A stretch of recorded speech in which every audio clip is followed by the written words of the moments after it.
با چند تا مواد ساده که فکر کنم تو آشپزخونه همتون هست بخوام یه شیرینی خیلی خوشمزه درست کنم که حالا اسمش هم نمیدونم، من درآوردیه، خودم ساختمش، هم چند تا مواد رو با هم دیگه قاطی کردم و دیدم نه واقعا شد یه شیرینی خیلی خوشمزه در اومد. 2 تا لیوان آرد کیک پزی یا شیرینی پزی که فکر کنم تو خونه همتون باشه نیاز داریم. اندازه سر قاشق هل، یه قاشق پودر کاکائو، 2 قاشق هم شکر، کنجد داشتی بریز، نداشتی نریز، گردو داشتی بریز، پسته داشتی بریز، بادوم داشتی بریز، هر کدومو داشتی میتونی. من از کنجد و تخمه آفتابگردون استفاده کردم. بعد یه ورز خوب باید بدی که من از همکارم وانلی خانم درخواست کردم که بیاد ورزش بده.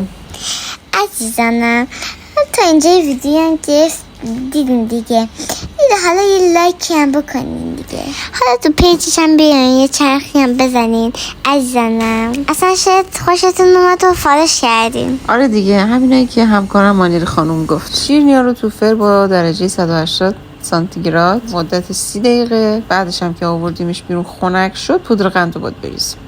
مرسی از نگاهتون.